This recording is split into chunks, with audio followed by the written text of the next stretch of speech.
Hello everyone, this is Francis from Vancouver. Hope you had a great week.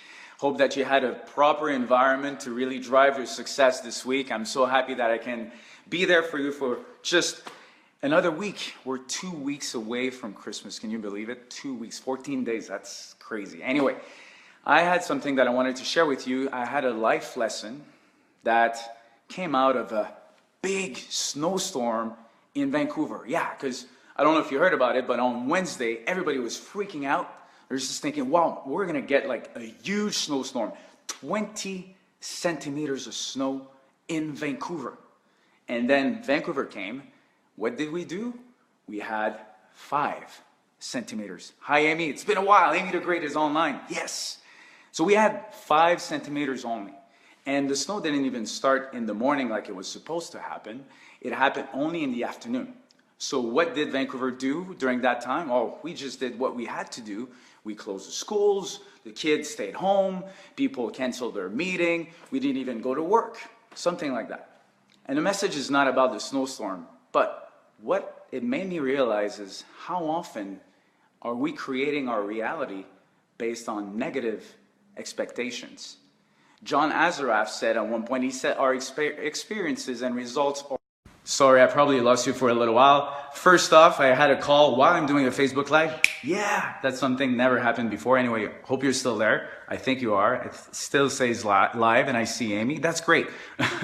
So, coming back to the story, is that John Azaraf said our experiences and results are always consistent with our assumptions and our expectations.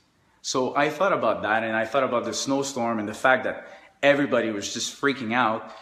But even in my own life, how often did that happen that I had a bad expectation and I didn't do anything? Maybe that was something like not making a phone call to someone because I was scared. I was just thinking that something bad's gonna happen. Maybe that was a relationship that I had to end, or maybe making a phone call with a client.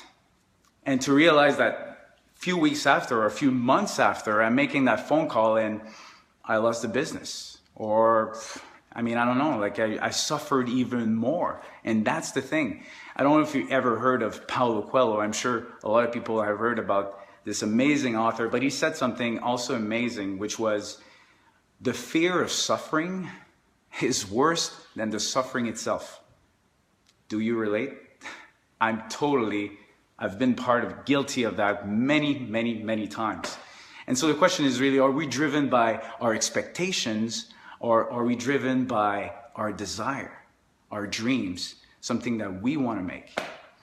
You know, for me right now, I'm just about to unveil something very important to me. And for 20 years, I forgot myself in some ways.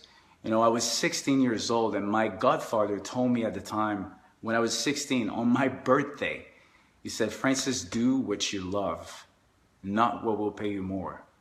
Otherwise, you'll just be poor all your life. And what did I do? I chased the money. I was afraid. My expectation was, if I don't do something that pays me well, I'm not going to survive. It's not going to work. And now 20 years later, I realized what he said. And so all that bad expectation, instead of my desire that I just put on the shelf for 20 years, and I hope that none of you will wait 20 years.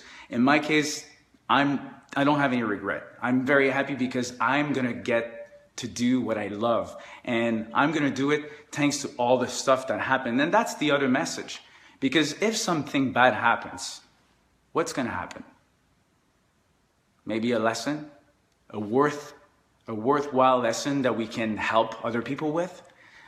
You know, it's funny, like, do you remember when you were just about to go to that roller coaster and then all the people wanted to line up and we're all scared because we're just going to take that monster of a roller coaster and we're just waiting and waiting. And then we finally get into that little thing that I don't know how you call it, but you sit in it and then you go into that roller coaster and it's like click, click, click, click, click, click, click, click. And we're all freaking out, freaking out because we don't know what's going to happen.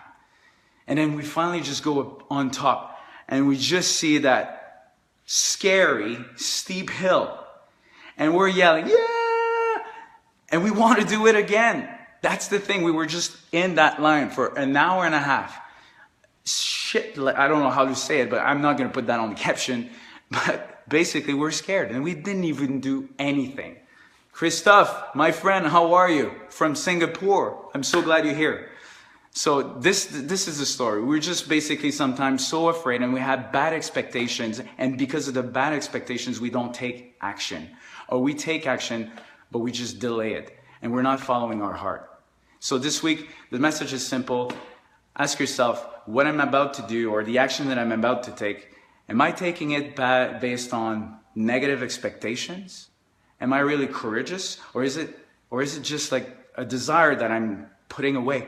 Which one am I going to choose? My desire or bad expectations? The snowstorm in Vancouver was a very, very small thing. It was just 5 centimeters. And I know that Christophe was in Montreal before, and we know that 5 centimeters is not a lot. And that's not the point, because I know that we don't have the winter tires. It's tough in Vancouver and all that. But the thing is, we had bad expectations or negative ones. And basically, we just closed the school. We did all that. So this week, if you find that this message resonates to you, if you find that some people are basically in that situation where they're afraid to make a decision because they have negative expectations, don't wait 20 years like me. Just do what you love. And if you need some help, take an accountability partner with you. If you want to be in a right environment, just listen to good books, like I said last week. So I really wish you a great week. It's 2 weeks for Christmas. Let's make sure that 2017 is going to be amazing. Thanks for the people that stayed. Chris, I love you, man. And have a great week. See you later.